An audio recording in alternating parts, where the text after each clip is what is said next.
Welcome to my YouTube channel. आज हम textile printing के अंतर्गत कुछ महत्वपूर्ण ऑब्जेक्टिव प्रश्नों को अध्ययन करेंगे। आज का पहला प्रश्न है, मिलिंग प्रोसेस मुख्यतः किया जाता है वूल फाइबर पे, जूट फाइबर पे, कॉटन फाइबर पे, विस्कस रेयान फाइबर पे। तो इसका सही आंसर है वूलन फाइबर पे। मिलिंग प्रोसेस किस पे किया जाता है? वूलन फाइबर पे। मिलिंग को फेल्टिंग भी कहा जाता है। मिलिंग प्रोसेस को हम लोग फेल्टिंग प्रोसेस भी कहते हैं। ठीक है। फेल्टिंग एक ऐसा गुण है जो वूलन फाइबर में ही मुख्यतः पाया जाता है। फेल्टिंग जो है एक ऐसा क्वालिटी है जो मुख्यतः वूलन फाइबर में ही पाया जाता है। ठीक। इस प्रक्रिया के फाइबर सरफेस पर अच्छी तरह फैलकर जम जाते हैं, जिससे फैब्रिक की बनावट भी दिखाई नहीं देती है। ठीक है। जैसे मान लो कोई फैब्रिक बना है, इसे वीविंग हुआ है, तो इसके क्या होते हैं फेल्टिंग में, ये ऐसे जम जाएंगे फैब्रिक के ऊपर, तो बनावट नहीं पता चलेगी।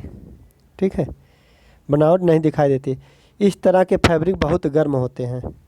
आपको पता है वूल फाइबर जो होते हैं उष्मा का बैड कंडक्टर होते हैं। बैड कंडक्टर होते हैं। इसका तात्पर्य है कि जो बॉडी की हीट है, मान लीजिए फाइबर है और एक कोई बॉडी है, ह्यूमन बॉडी है, ये अगर फैब्रिक से ढक दिया जाए तो ये टेम्परेचर को बाहर नहीं जाने देता है। वूलन फैब्रिक यहाँ पे रोक लेता है। वूलन फैब्रिक उष्मा का कुचालक होता है या बैड कंडक्टर होता है, जिसकी वजह से शरीर को ज़्यादा गर्मी फील होती है। ठीक। क्योंकि इसकी बनावट के बीच की जगह अच्छी तरह ढक जाती है।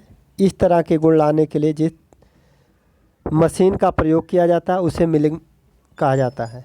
जो इस तरह का फेल्टिंग प्रोसेस होता है इसको मिलिंग कहा जाता है। जैसे कौन कौन सी मिलिंग होती है? सोप मिलिंग होती है, सोप मिलिंग होती है, एसिड मिलिंग होती है और एल्कली मिलिंग होती है। 3 प्रकार की मिलिंग होती है।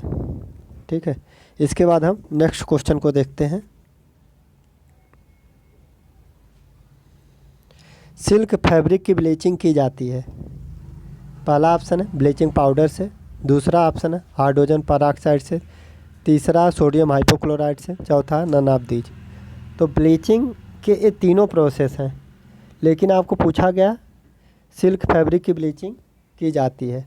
तो सिल्क फैब्रिक की ब्लीचिंग हम लोग हाइड्रोजन पेरोक्साइड से करते हैं। H2O2 एक यूनिवर्सल ब्लीचिंग एजेंट है। H2O2 आपका एक यूनिवर्सल ब्लीचिंग एजेंट है। इससे सभी फैब्रिक की हम लोग ब्लीचिंग कर सकते हैं। ठीक है।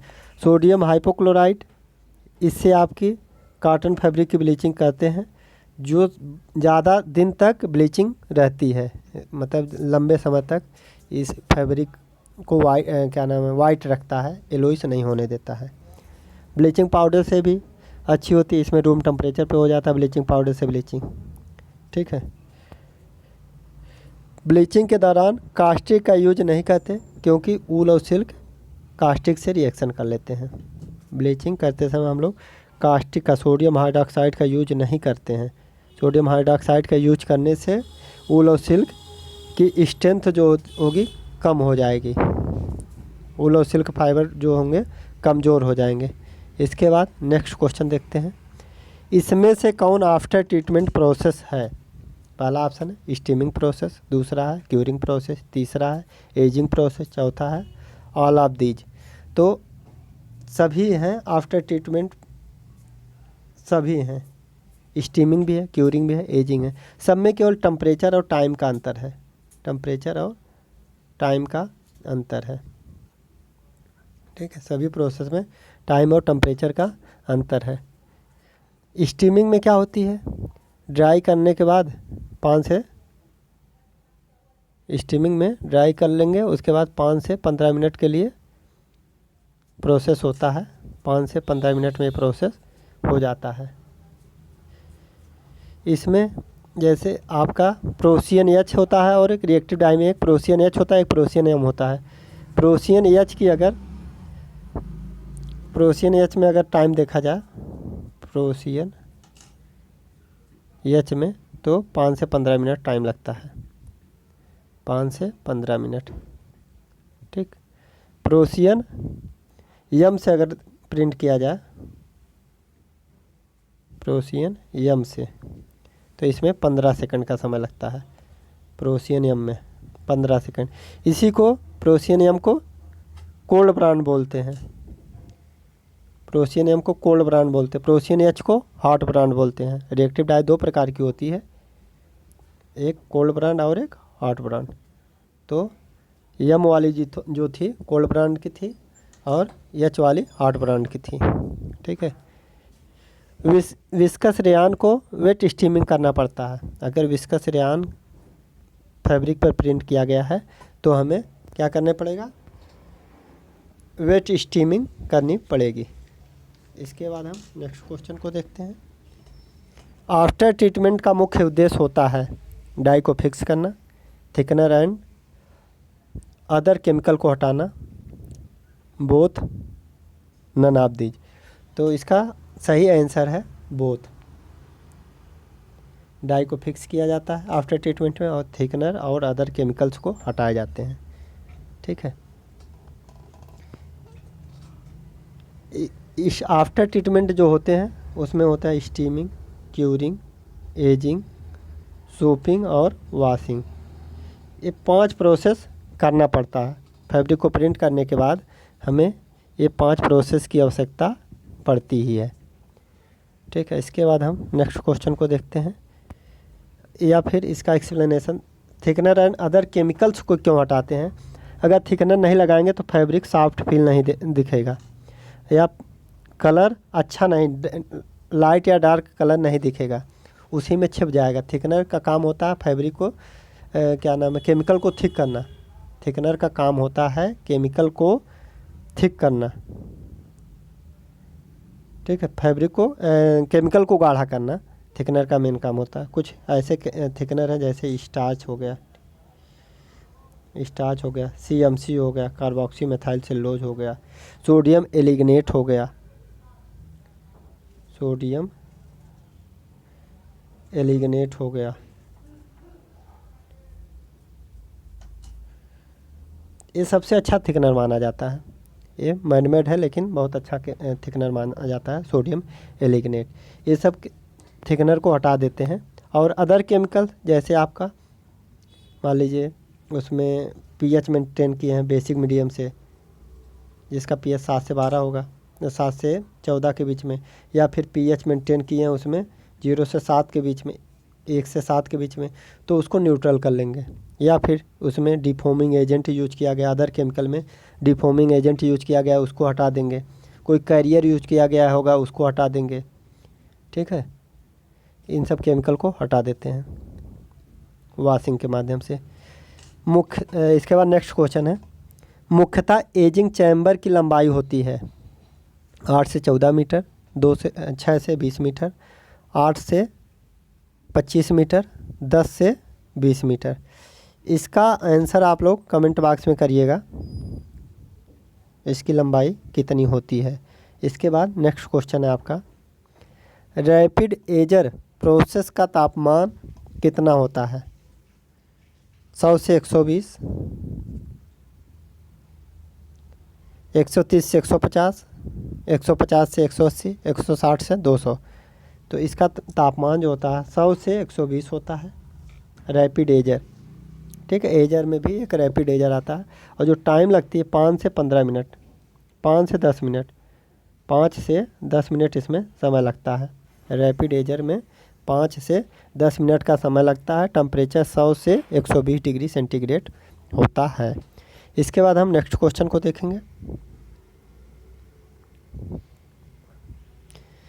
क्यूरिंग प्रोसेस का तापमान होता है 140 से 150, 100 से 120, 150 से 200, 80 से 160। तो इसका तापमान जो होता है 100 से 140 से 150 होता है, 140 से 150 होता है। ये उसमें टाइम लगती है 5 मिनट का टाइम लगता है। इसमें 5 मिनट का तापमान 5 मिनट का समय लगता है और 140 से 150 टेम्परेचर होता है। क्यूरिंग किस डाई की करते हैं या पिगमेंट की करते हैं? तो क्यूरिंग हम लोग पिगमेंट की करते हैं। क्यूरिंग जो हम लोग पिगमेंट की करते हैं। पिगमेंट से अगर प्रिंट किया हुआ फैब्रिक यूज करेंगे तो हम लोग उसका क्यूरिंग प्रोसेस करेंगे। ठीक, जब पिगमेंट से प्रिंटिंग करेंगे तो इसमें एक एक्स्ट्रा केमिकल का यूज करते हैं, वो है आपका बाइंडर। वो है बाइंडर। बाइंडर आगजो क्रोम होता है, आगजो क्रोम होता है। ये बाइंडर होता है वो आगजो क्रोम होता है। आगजो क्रोम मतलब ऐसा प्रॉपर्टी रखता है जो डाई पिगमेंट और फाइबर के बीच में एक बॉन्ड का काम करता है, बांधने का काम करता है। पिगमेंट को फाइबर के साथ बांधने का काम कौन करता है? बाइंडर करता है। ठीक, इसमें इलेक्ट्रिक हीटर लगा होता है। क्यूरिंग प्रोसेस में इलेक्ट्रिक हीटर लगा होता है। इलेक्ट्रिक हीटर लगा होता है या इंफ्रारेड हीटर से हीट करते हैं, या इंफ्रारेड हीटर से हीट करने का काम किया जाता है। इसके बाद नेक्स्ट क्वेश्चन को देखते हैं।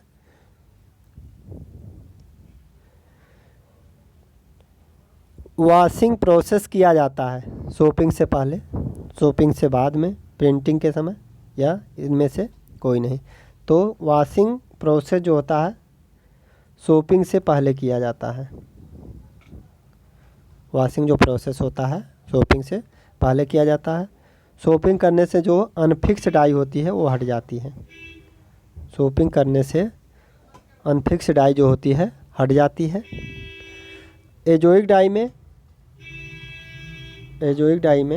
सोपिंग करने से कलर डेवलप होता है। एजोइक डाई में या एजोइक डाई से जो प्रिंट किया हुआ फैब्रिक होगा उसकी अगर हम सोपिंग करेंगे तो आपका कलर डेवलपमेंट होगा। इसके बाद नेक्स्ट क्वेश्चन को देखते हैं।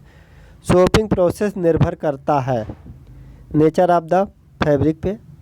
फैब्रिक का नेचर कैसा, हाइड्रोफोबिक नेचर है कि हाइड्रोफिलिक नेचर है, या कौन सी डाई के साथ बॉन्ड बना रहा है।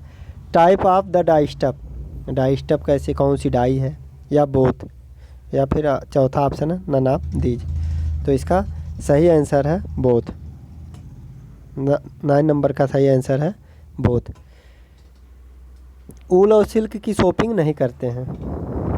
ऊल और सिल्क फैब्रिक की हम लोग सोपिंग नहीं करते हैं। क्यों नहीं करते हैं? सोपिंग करने से सोप में क्या होता है? सोडियम हाइड्रोक्साइड होता है। सोडियम हाइड्रोक्साइड किससे रिएक्शन करेगा? इसके ऊल और सिल्क से रिएक्शन करेगा तो इसका स्ट्रेंथ कम हो जाएगी, इसलिए ऊल और सिल्क फैब्रिक की सोपिंग नहीं करते हैं। कॉटन फैब्रिक की प्रिंटिंग जो करते हैं उसके लिए हमें सोपिंग की आवश्यकता होती है। जैसे कॉटन फैब्रिक को प्रिंट किया गया वेट डाई से, एजोइक डाई से, या फिर रिएक्टिव डाई से, तो इसमें आवश्यकता पड़ेगी सोपिंग की। ठीक है, वेट डाई और एजोइक डाई दोनों ही वाटर इनसॉल्युबल डाइयाँ हैं। दोनों ही वाटर इनसॉल्युबल डाइयाँ हैं, लेकिन सबसे बेस्ट है वेट डाई। ठीक है, वेट डाई ही कोवेलेंट बॉन्ड बनाती है।